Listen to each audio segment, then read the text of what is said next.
Day 17 of 21, total life transformation, building inner wealth for this day. It's going to be a long one, I think, probably 15 minutes, 20 minutes, maybe 25, because I am so lit up with the kind of soul coal that I've been burning already this morning. This topic is so critical and so important. I've been talking about that we're soul trains going from station to station in life. And what burns, remember the engine is the mind, the middle car, the coal car is the will, and the caboose is the last car. That's your emotions. So your soul is your mind, your will, and your emotions.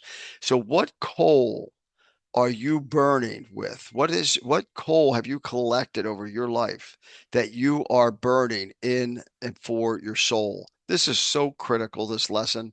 And we got to have no fear of letting go of what no longer serves you. The belief systems, the opinions of others, relationships that have really not served you at all, financial situations. We've got to let go of the past. We've been talking about a lot of that, but this is about stop burning others and old soul coal, is that we have fresh coal running our engine. If not, we're going to have all this ugly, different smoke coming out, and that's not what runs the soul. It's got to be pure fuel is needed to change all things and be changed by nothing in each station of life for new vision, direction, growth, and freedom. And folks, this is what we all desire, is to see properly, to have direction in our life, growth, freedom. We want to always feel like we're growing. If not, we become green and either we're green and grown or we ripen, we rotten. If we are not green all the time and new soul food come in, new soul food, getting that train down the tracks, we get so bogged down staying in these stations and things changing us instead of us changing other things. So what's it going to be? Either it's going to be faith or fear in your life. It's two choices, faith or fear. What's it going to be? So the soul run on soul fuel is wisdom from above flowing freely to us below. That's the only way that soul train could really change all things in every station and be changed by nothing. So either we're going to choose that which is flowing freely to us from above, right? Or we can go with the fear in our lives, the ego, which is nothing but ethanol. That's the only thing that the ego runs on is ethanol, which is wisdom from below, trying to reach heaven, always trying, but it's restricted. What we gather here, other people's soul food, soul coal, we can't run on. You know, ego has been defined as edging God out. So this morning, as I was doing, I said, well, it's also edging, goodness out. It's also edging a few other things out. And then as I kept playing with this list, I said, wait a minute, it's more than that. It's edging giving out. Real true soul food causes you to be a giver, not giving just to give away, but to get and not get something back, but to get a greater capacity. Edge gladness out. I mean, think about it.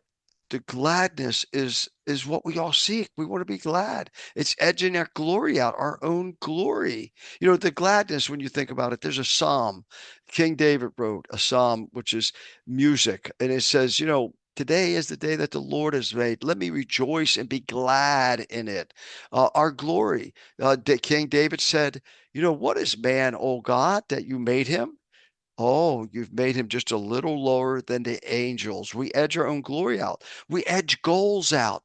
You know, I've been doing this for 50 plus years, personal development. And the goal setting, people just complicate. How many of you have written goals? We edge goals out. And then, of course, we edge God out, that spiritual wisdom. Okay, I know. But we don't attract it into our lives, that spiritual wisdom from God. We edge good intentions out. Oh, what do we say about the road paved? The road to hell is paved with good intentions, right? We edge all of our good intentions out, and or we just live with fantastical fantasy about our intentions. We edge good out in our lives, our own good. We edge out all the time. We just seem to edge that out over and we lack power because of that goodness. We edge the goodness out. We edge goodwill out. The scripture said, peace and goodwill to all. What goodwill have you been shown to yourself, especially? And then we edge grace out, gracefulness out, gratitude out. We edge greatness out, our own greatness. We are here to be great. It's not our weakness we fear, it's our greatness. We edge genuineness out. We're not being genuine to our own hearts. We're feeling things and we're not expressing it. We're feeling things, but we're not letting our wisdom from above. We're not allowing time and wisdom from above, which is twisdomology, not lead us to be genuine creatures. Generosity. So many times we hold back. Oh, look, I'm not doing that for them. I just had one of my coaching couples. Oh my gosh, if you're seeing the list, I'm not doing that any longer. You know what she did? You know what he did? You know what she did? You know what he did? Edging genius out. We hold back from our kids' generosity because, whatever maybe they didn't do or didn't do or not doing, whatever. Genius, we edge our genius out, folks. You are so smart. You are so smart and intelligent, but we don't stretch it. We only use what? What's the greatest? Greatest? I think it's 10% of our mind, the greatest people. We are so genius. We edge gentleness out. Oh, that's a big one. Guidance, groundedness, grounding out, growth out. We edge this out by fear instead of faith. And we gotta be changed by nothing but change all things. If you're feeling any lack this morning, it's because something's changing you and you got to stare it right in the face and you got to not have any fear to change it and let go of what's not serving you. Quit throwing it on your train and carrying it to the next station. Unload the old coal, unload everybody else's coal that you're carrying around trying to feed your soul train, trying to feed your mind. You can't do that. We're not here to wise up, but to realize true wisdom is only up, that it's wisdom from above that we got to have. We're not here to figure things out, but to see the one universal source, love, has it all figured perfectly. Perfectly. It is our imperfect thinking and seeing messing all the love up. It doesn't have to be explained. It doesn't have to be talked about much. You may say, well, Fred, you're doing an awful lot of talking right now. I'm trying to push you to this love. Yes, I need to get you to focus on one source and one source only. Quit struggling. Quit struggling. It's all love. Love everyone just the way it is, as they are. And then seeing our imperfect seeing. We never see things the way they are. We only see things the way we are. We only can look at life through a mirror. None of us have a magnifying glass. None of us a microscope. It doesn't happen. Everything we're looking at right now, it's a mirror staring backwards saying, change it. Don't be changed by it, change it. We did not come from heaven to earth to seek and find the way back to heaven from where we all came, but to leave the heaven we brought behind us when we return. And look, this is the lesson from A Course in Miracles today. I'm bringing in the 920 mastermind and then the business mastermind, and I'm bringing in the 920 miracles community from Facebook and the lesson today because it all goes together so much. And it's about wisdom from above. It's about the coal, soul coal that you're using to run your soul train. So this is definitely a fit. Listen to this. And God himself shall wipe away all tears. Father, unless I judge, I cannot weep. See, this is the problem. We're judgers. Father, unless I judge, I cannot weep. We'll judge something that happened to us. Instead of trusting it, going, okay, it happened already. I'm going to take time and I'm going to seek wisdom from above. What can I do with this thing? How can I turn this into some really good soul coal? So, Father, unless I judge, I cannot weep, nor can I suffer pain or feel I am abandoned or unneeded in the world. We all want to be needed, and we struggle so hard to be needed. Just let go. Don't take anything else with you into the future. You're good the way you are. Just enjoy the love, embrace it. This is my home because I judge it not, and therefore is it only what you will. Let me today behold it uncondemned. Remember yesterday's lesson. You got to go the opposite direction. Let me let me today behold it uncondemned. Through happy eyes, forgiveness has released from all distortion. Let me see your world instead of mine. Oh my goodness. This is one of the disasters in our life. Let me see your world instead of mine. And when you look at individuals, it's his world. It's God's world. It's the source's world. It's the universe's world. And all the tears I shed will be forgotten, for their source is gone. See, it's our seeing that causes the tears. It's our thinking that causes the tears. It's the type of coal that we are trying to burn in our soul train that is causing your tears. It's those belief systems I'm going to point out here in a second. And that is causing the tears. Because when you think there's something in opposition, it causes tears. If you think there's something opposing your love and opposing who you really are or want to be, Father, I will not judge your world today.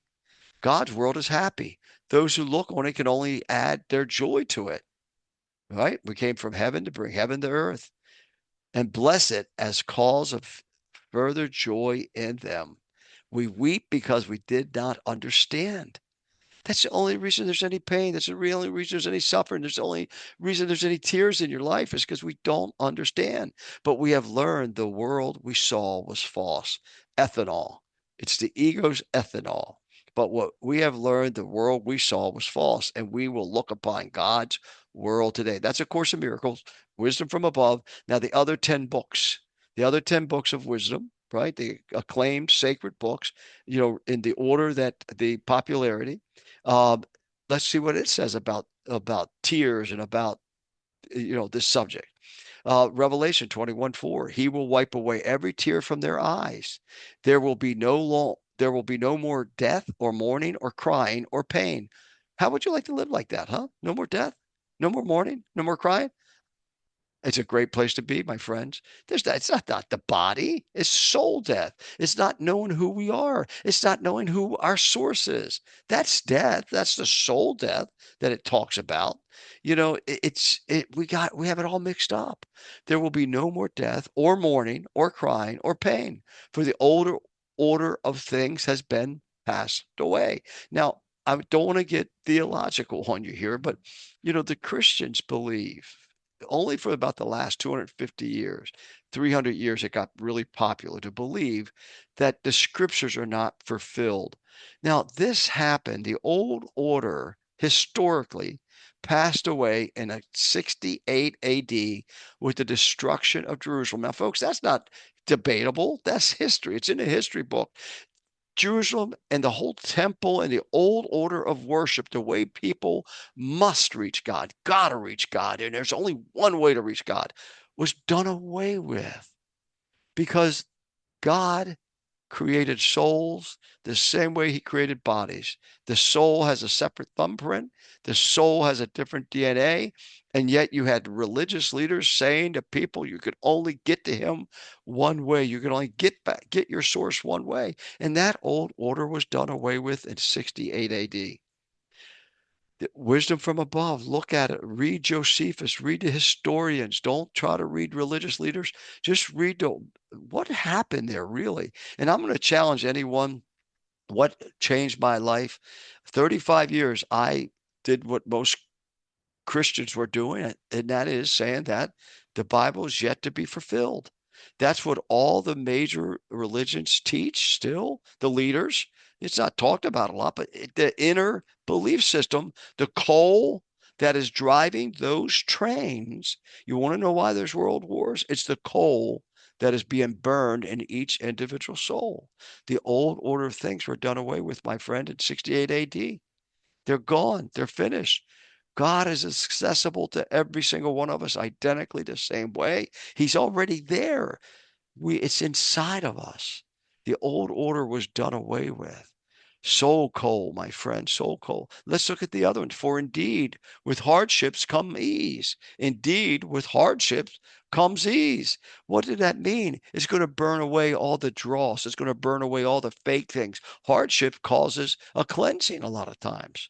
Indeed, with hardships comes ease. Now, again, the followers of this book, the Quran, which I studied, I've got beautiful, wonderful Muslim friends. Again, a lot of the followers believe this is yet to be fulfilled and that we got to create some more hardships. That's where the radical Islam comes in. But yet you got the old, all the others, the beautiful side of Islam's that's healing the world and helping the world. But yet we don't want to look at those. So, what is the soul coal you want to burn? Wisdom from above. Take all these and balance them out. Balance them out with time in wisdom, twisdomology. There's my cult that I'm starting. Everyone's accusing me of. The difference in this cult is there's no leader. I'm just the encourager because every single person is an individual leader. Jesus himself said, call no man father, for you have one father. What do you mean by that? Is that, hey, your soul, every individual. There's a lot of stuff here. I'm not getting theological. I'm sorry, but I want to get to universal love. Let me continue. For indeed, hardship comes ease. Indeed, with hardship comes ease. Here's another one. He will swallow up death forever. Not, our bodies are going to die. Not that kind of death, soul death. The sovereign Lord will wipe away the tears from all faces. He already has because he's accessible. And when you know how to tap that soul coal, right? There's no tears, no tears. He will remove his people's disgrace from all the earth. My ego tried to explain to me this morning how much disgrace I still have in my life. And I refused it. I refused it.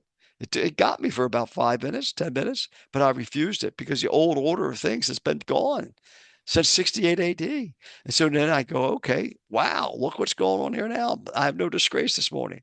The person who is not disturbed by happiness, watch this. This is interesting. Let this sink in. The person who's, did you jump out yesterday's lesson? Oh my gosh, I should have had this one. The person who is not disturbed by happiness and distress and is steady in both is certainly eligible for liberation. If you remember yesterday's lesson, I talked about this externalizing and internalizing. As soon as something goes well, especially in relationships, I just love my couples when I get an opportunity to coach couples because, you know, they externalize things. As soon as that the wife is acting a certain way, the husband's all excited on, and it goes on for about 2 weeks, and all of a sudden the wife does something he doesn't like, and boom, and then just the reverse, same way, right? Is that I say don't externalize anything, don't internalize anything, eternalize everything, right? When you eternalize everything, you're not disturbed by any of it, happiness or distress.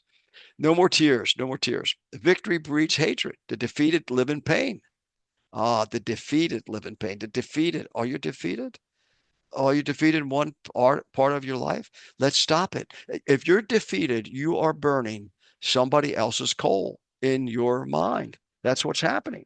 You are burning someone else's uh, coal. And you've got to stop that because the train won't run. The soft and yielding is the disciple of life. The hard and rigid will be broken. I thank God every day that my rigidity, he broke it for me. It only took 62 years, and it wasn't my self-induced rigidity. It was all the belief systems. Broke it to smithereens. Thank you, God, for that. How about this one? Look at this. Suffering is dispelled and peace takes its place when the Lord casts his glance of grace. And he's always cast his glance of grace. We're not seeing it because we're looking at so many things all around us and judging it. Then shall Mazda, Ahura, be the friend of all who seek his wisdom. His light shall dispel all darkness, and fill them with peace. Sorrow not, save that thou art far from us. Rejoice not, save that thou art drawing near and returning unto us. Drawing near. There's a Bible verse, a scripture verse that says, draw near to God and he will draw near to you. That's not any effort we make, but it's a matter of just turning your focus around and he's right there. He's present with you, inside you. So it's not a matter of having to move or do some kind of effort. It's just where's your focus? Soul food, folks, soul food, soul food. Here's another one. The Book of Mormon. While many thousands are rejoicing in joy and peace, others are mourning and weeping in sorrow. Yet in the end, God shall comfort them and peace shall come. You see, I have some great Muslim friends. Mormon friends. And again, here's another group. The leaders still believe in eschatology, that there's an end time, that their own scriptures are not yet fulfilled. Instead of seeing their book as a book of true, what it needed at that given time, but the end is the end of thinking there's something wrong. And that was all fulfilled in 70 AD. So the books that came after, I mean, 68 AD, and the books that came after 68 AD, everyone was looking back thinking that there's something yet to be fulfilled. So when you start reading these books of wisdom and you read them as already fulfilled, and that the old order of things were done away with. Then you may say, Fred, what's this have to do with our mastermind? Folks, if we don't understand that wisdom from above is all that there is, then we're never going to have the proper soul food because our train is only here for the average of 73 and 0.3 years. And if you're really fortunate, that train will go on for 90 years, maybe 100, maybe 105. But come on, we need this wisdom from above. Let me finish with this poem. And this, you're talking about soul food. I mean, soul coal, COAL, soul coal. Dear, by the way, I woke up with that thought this morning. Really interesting. This whole lesson is based on one thought I woke up when the ego started doing it. That came to my mind, soul coal. You're going to see a whole website on it. I just went and I bought the domain name soulcoal.com. I love it. So, dear human, you've got it all wrong. You didn't come here to master unconditional love. By the way, let me give you the history of this poem. My two beautiful, bountiful, blissful, smart, intelligent, gorgeous, just beautiful souls, my two granddaughters, Haley and Carly, they were only born a month apart. On the 21st birthday, I was looking for something unique because I wanted to communicate everyone because my own family members, I was coming out of this 35-year box of Christianity and going, wait a minute, this is too limiting. There's something. And I joined a group called JAM, Jews and Muslims for World Peace. And I got to meet Gandhi's grandson, and I got to meet so many other people from so many different walks of faith. And I started broadening I said, whoa, whoa, whoa, whoa, we've got our books wrong. We all got our books wrong. What's going on here? So I then started really working on my soul, and it's a lot of history to that. But I really wanted to get something to communicate to my family. Hey, I was okay. And I still to this day cannot find a source of this poem. So you're talking about divine wisdom, whoever uttered this, and at the time that it came, and it keeps and continues to grow in our family. Dear human, you've got it all wrong. You didn't come here to master unconditional love. That is where you came from and where you'll return. You came here to learn personal love, universal love.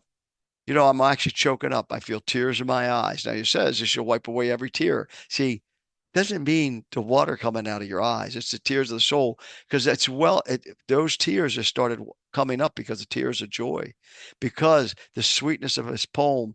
And when I said it and did it at that time, and I kind of chuckled at because, people remember the train yesterday, right? It said, C.S. Lewis's quote, when you go in the direction of all those that are headed toward the cliff and you go around to the different direction, it's called insanity. So that you're going to be called insane. And I've been called insane so many times, but it's okay. That's because of the soul coal that other people are burning. And I need to help people unload their train from all coal except their own. Whatever's going on in your current situation in your soul, and then you got to burn your own soul coal. I'm not giving you coal to burn. I'm just saying get rid of all everybody else's that you've loaded on your train that you're trying to burn, and it's messing up your train. All right, I'm gonna start over. Now I'm gonna just get finished here. Dear human, you got it all wrong. You didn't come here to master unconditional love. That is where you came from and where you'll return. You came here to learn personal love, universal love, messy love, sweaty love, crazy love, broken love, whole love, infused with divinity, lived through the grace of stumbling, demonstrated through the beauty of messing up often. You didn't come here to be perfect. You already are. You came here to be gorgeously, mwah, gorgeously, mwah, gorgeously human, flawed and fabulous, and then to rise again into remembering. But unconditional love, please, please, for your sake, for God's sake, for your family's sake, for heaven's sake, for the earth's sake, for everybody's sake, stop telling that story. Love and truth doesn't need any other adjectives. It doesn't require modifiers. It doesn't require the conditions of perfection. It only asks that you show up and you do your best. Folks, I have a confession. This morning I woke up and immediately I started having some thoughts and wow, the ego, right? Ego. Started showing up and I thought, well, you know what?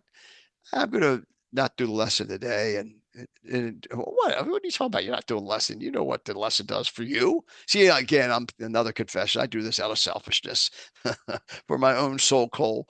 Um, but immediately, because I'm well practiced at it. I just said no, and that's when Soul Cold came to my mind. It was crazy. It doesn't require modify because I thought about the love I have for everyone that's in the mastermind, the love for all my coaching clients, and the love that I have for my family, and so that's all I needed. It doesn't require modifiers. It doesn't require the condition of perfection. It only asks that you show up and you do your best, that you stay present and feel fully, that you shine and fly and laugh and cry and hurt and heal and fall and get back up and play and work and live and die as you. It's enough. It's plenty. Isn't that beautiful? Unknown. It's amazing the time of life that came to me, and the whole twisdomology thing came from that. But the twisdomology thing I started when I was a 5-year-old young salesman that was so successful that they had me coming and teaching other people. I started talking about, I didn't call it tourismology then. I did the clock and talked about, hey, we got to get wise. We don't have forever to get wise. It's amazing. And yet all the other craziness happened in life. And so, anyway, folks, I'm so glad you're here. I hope that let me scroll. I don't like doing this. It makes you kind of drunk. But as we get up here, I want to show you this one more time. Let's go to yesterday's lesson. Please, please, please go to a different direction. Practice his CS quotes. Don't worry about if you're called insane. When the whole world is running toward a cliff, he who is running in the opposite direction appears to have lost his mind. So if you are listening and you're still listening, do me a favor, send me some encouragement, will you please? Um, because I need some encouragement because I am running in a different direction. And I need your encouragement as well. So send me back some, would you? Thanks for being here. Bye bye.